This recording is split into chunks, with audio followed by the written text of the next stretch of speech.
Now turn to Section 1. Section 1. You will hear a student talking to the accommodation coordinator at her school. First, you have some time to look at questions 1 to 4.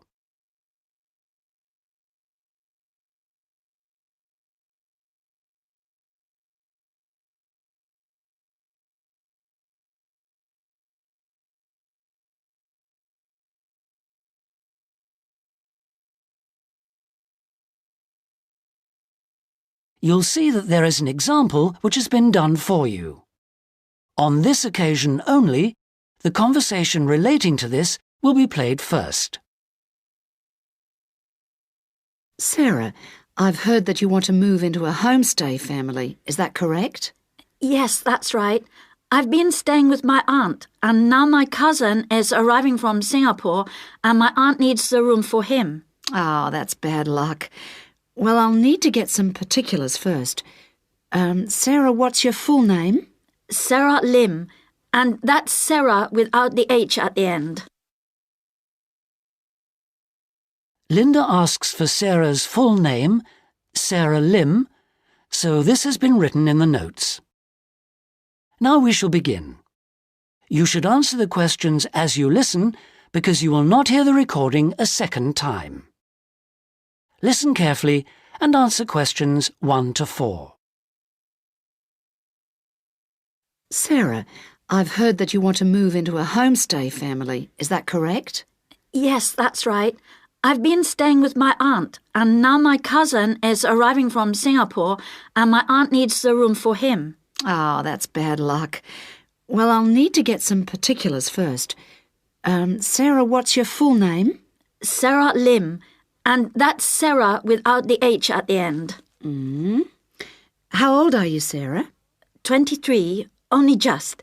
It was my birthday on the 21st of August. Happy birthday for yesterday. How long have you been in Australia? A year in Adelaide and 6 months in Sydney. I prefer Sydney. I've got more friends here. What's your address at your aunt's house? Flat 1, 539 Forest Road, Canterbury. And the postcode is 2036. Okay. What are you studying now? I was studying General English in Adelaide, and now I'm doing Academic English because I'm trying to get into medicine next year. That sounds good, but it'll take you a long time. When would you like to move out from your aunt's? My cousin arrives on Friday morning, so I'd better be out on Thursday. What, the 7th of September? Yes, that's right. Before you hear the rest of the conversation, you have some time to look at questions 5 to 10.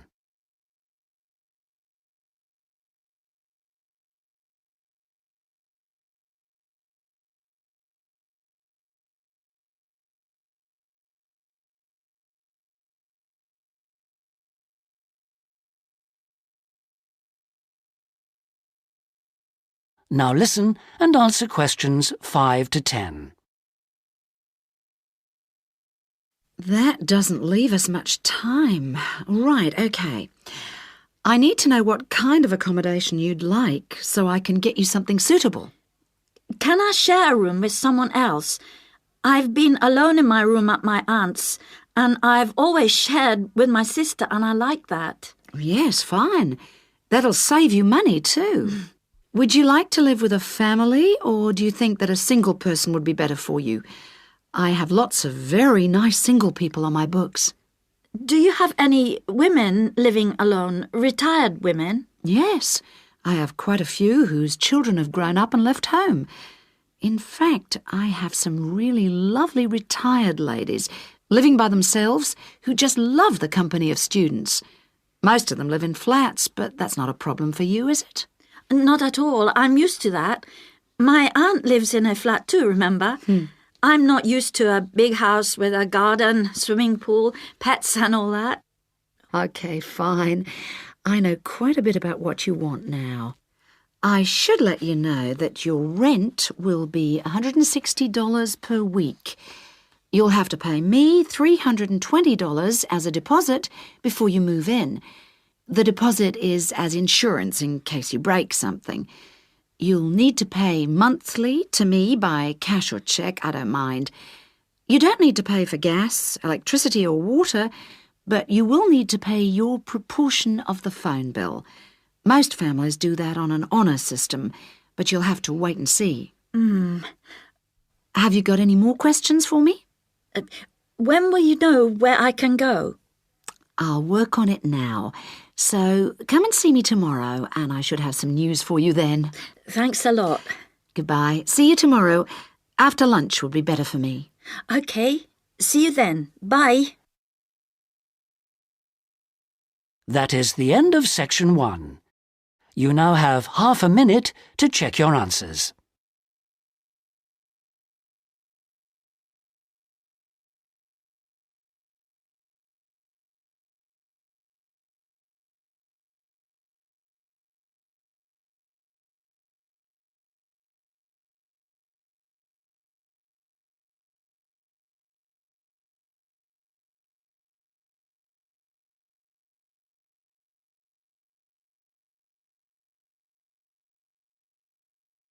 Now turn to section 2.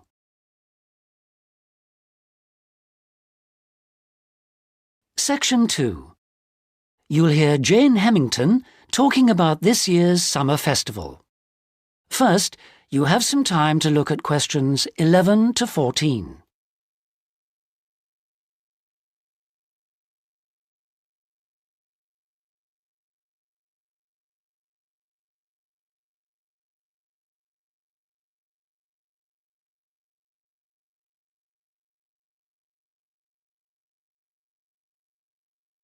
Now listen carefully and answer questions 11 to 14. Good evening. And in this week's edition of Focus on the Arts, Jane Hemington is going to fill us in on what's in store for us at this year's Summer Festival. Over to you, Jane. Thank you, Jeffrey. This year, the Summer Festival is the biggest we've ever seen, so there should be something for everybody. This is the 3rd year they've run it, and the timing's slightly different.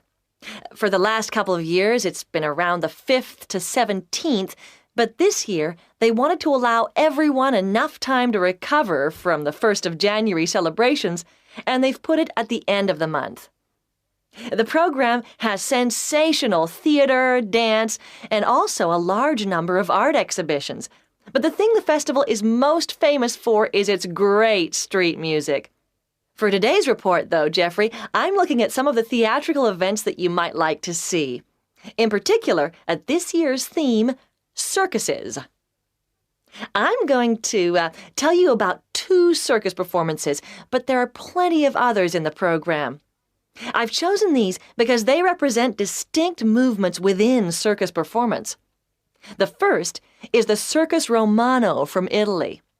As this is a traveling circus, it follows a long tradition by performing in a marquee, which is really like a canvas portable building, usually put up in a green space or car park rather than in a theater or stadium. Before you hear the rest of the talk, you have some time to look at questions 15 to 20.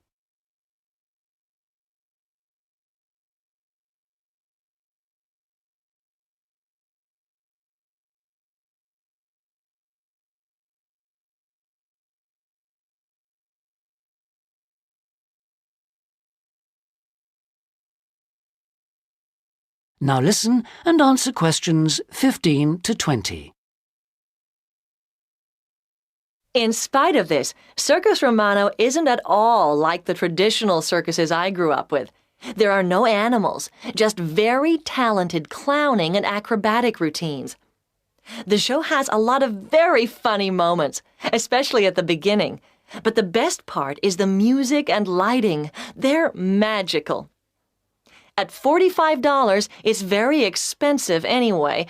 It's really for adult tastes. In fact, much of it would be wasted on children, so I suggest you leave them at home. The second circus performance is Circus Electrica at the Studio Theater. The purists are suggesting that this isn't a circus at all. It's a showcase for skills in dance and magic, rather than the usual ones you expect in a circus. With only 6 performers, it's a small production which suits the venue well. The studio only seats about 200 people. For my money, it's the aerial displays which are outstanding, as well as the magical tricks, features which are missing from Circus Romano. An interesting feature of the show is that the performers are so young. The youngest is only 14, but it's still well worth seeing. A good one for the whole family.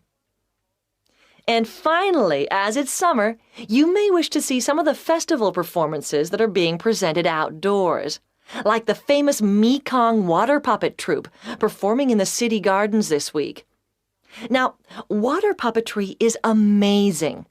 It's large puppets on long sticks, controlled by puppeteers standing waist deep in the lake. The puppets do comedy routines, and there is some terrific formation dancing. This is a fantastic show, and the best moment comes at the end, seeing the puppeteers.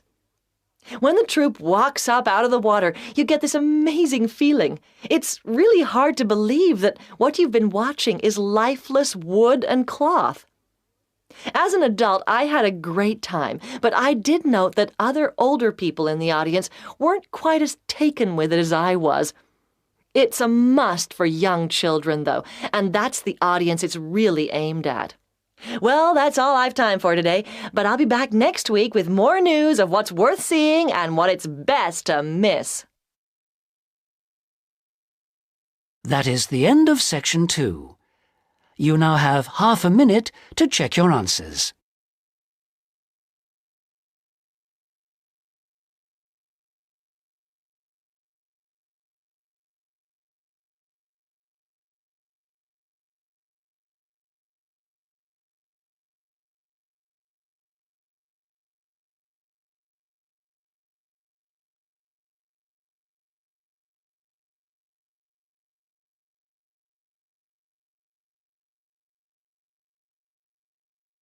Now turn to Section 3. Section 3. You'll hear a conversation in a university student services office. First, you have some time to look at questions 21 to 25.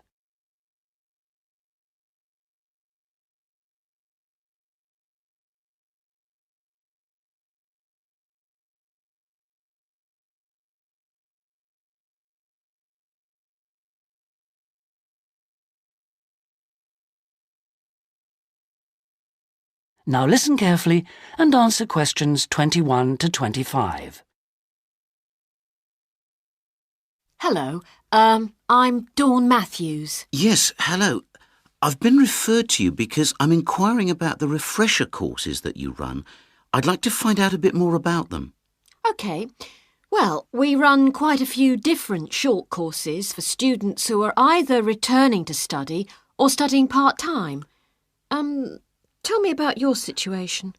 Well, I think that I really need some help in preparing for the coming semester, especially to build up my confidence a bit and help me study effectively because, you see, I've been out in the workforce for nearly 12 years now, so it really is a long time since I was last a student. Yes, it can seem like a long time, can't it? Well, let me start by telling you what courses we have that might suit you.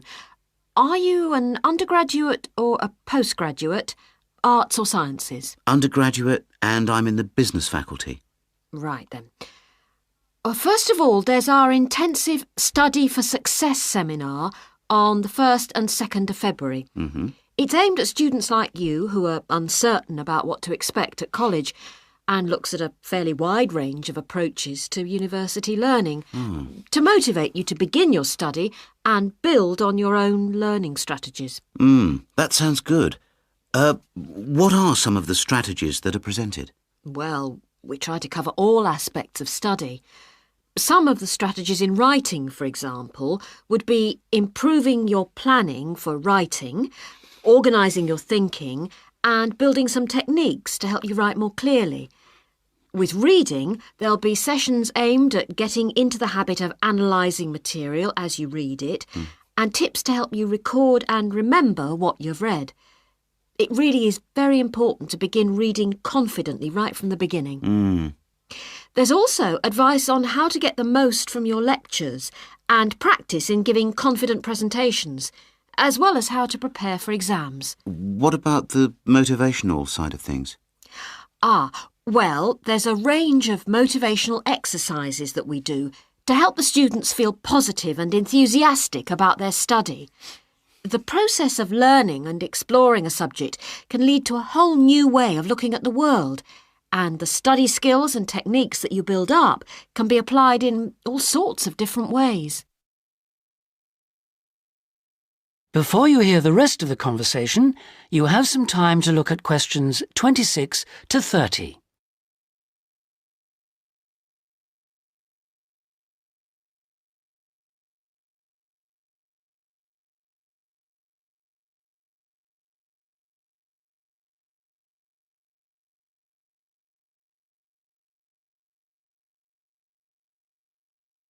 Now listen and answer questions 26 to 30.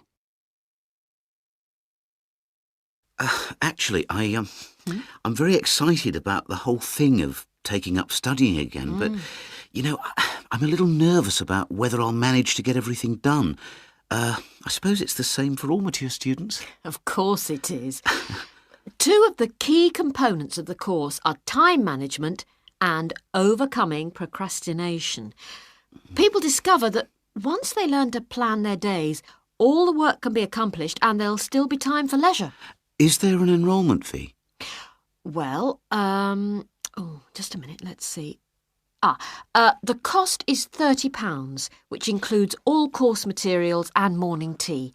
You have to arrange your own lunch. Well, that wouldn't be a problem. I already make sandwiches for my 3 kids and my wife and myself every day. I won't have to change my routine. No. Now, I need to tell you that this is a very popular course and it's essential that you book well ahead of time. In fact, the course convener tells me that there are only 5 places left. What other course might be good for me? There is one other that you could benefit from. It's simply called Learning Skills for University Study and is on 3 consecutive mornings, starting on a Monday from 9 to 12, and costs £25.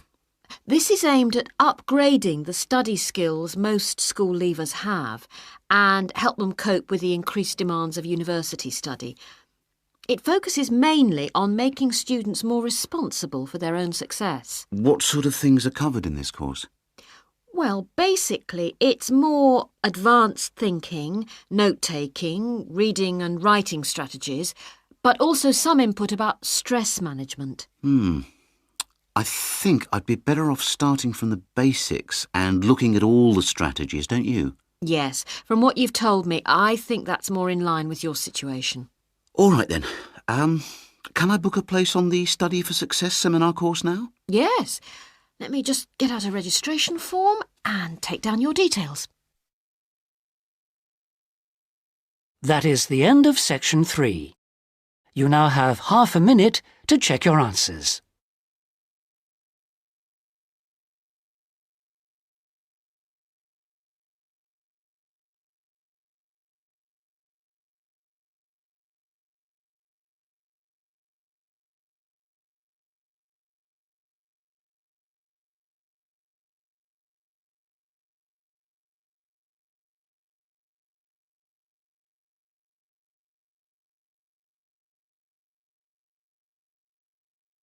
Now turn to section 4.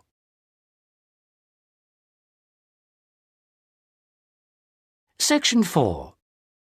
You'll hear a student union representative presenting the views of college students about the design of a new building. First, you have some time to look at questions 31 to 40.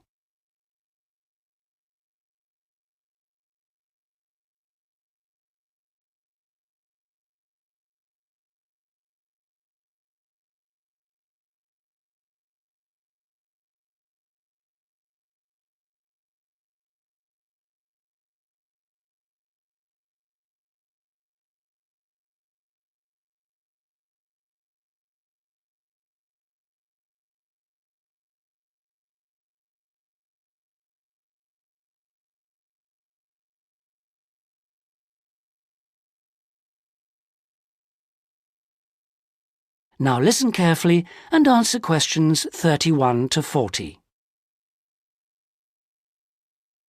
We're very grateful that the committee has agreed that a representative for the Students' Union can present students' suggestions about the design for the proposed new union building. We appreciate that some of our ideas may not be feasible in the circumstances, but we do feel that it is important that the ultimate beneficiaries of the facilities should have some say in its design. If I could start by briefly explaining what steps were taken to find out student opinion and how we have arrived at conclusions. Firstly, a meeting was held in the current union for our SU committee to explain the options. Then we invited all students to submit written suggestions for the design, placing cards in a suggestion box. These suggestions then provided the basis for the design of a questionnaire which was completed by approximately 2,000 of the college students over a period of 3 weeks. Finally, the SU committee collated the results and drew up a report. If I can just hand around a copy of that report.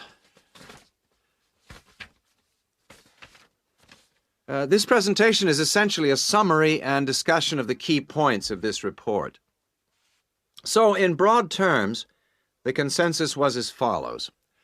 Firstly, regarding the crucial matter of the site, we presented the 3 options that you have proposed. 1, in the city center near the Faculty of Education.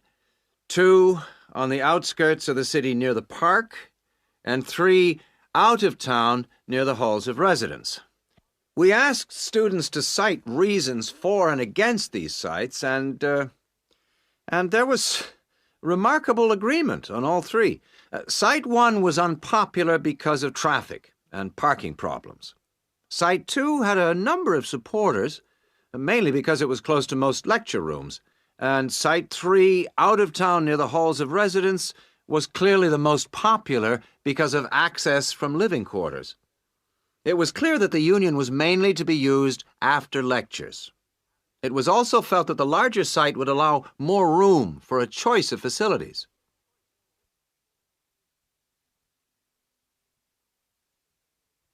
Our second area of interest was obviously the facilities. There was minimal interest in having a library on the premises, but one option seemed to be a reading room instead, more useful. We would like the current table games room to be replaced with a small gym, and if possible, a small swimming pool. Not, of course, Olympic-sized. There was a large number of respondents in favor of a travel agents and insurance center. We also request that there be the offices of the Student Counseling Center, moving this from the refectory. There was, however, much disagreement about whether to build a drama theater. Just over 40% of the respondents were in favor, but a largish minority were strongly against it, claiming that it is elitist and a waste of funds. Essentially, the jury is out on that. Finally, given the number of unfortunate incidents in the current union over the past few months, a strong point was repeatedly made about security. The recommendations would be at least video surveillance and security personnel who would check student union cards on request. We doubt if it would be feasible to have a check at reception of all people coming in. Well, this is the summary of the views of the student population. As I say, fuller details are given in our report, but I'm happy to take any questions if you have them. That is the end of section 4.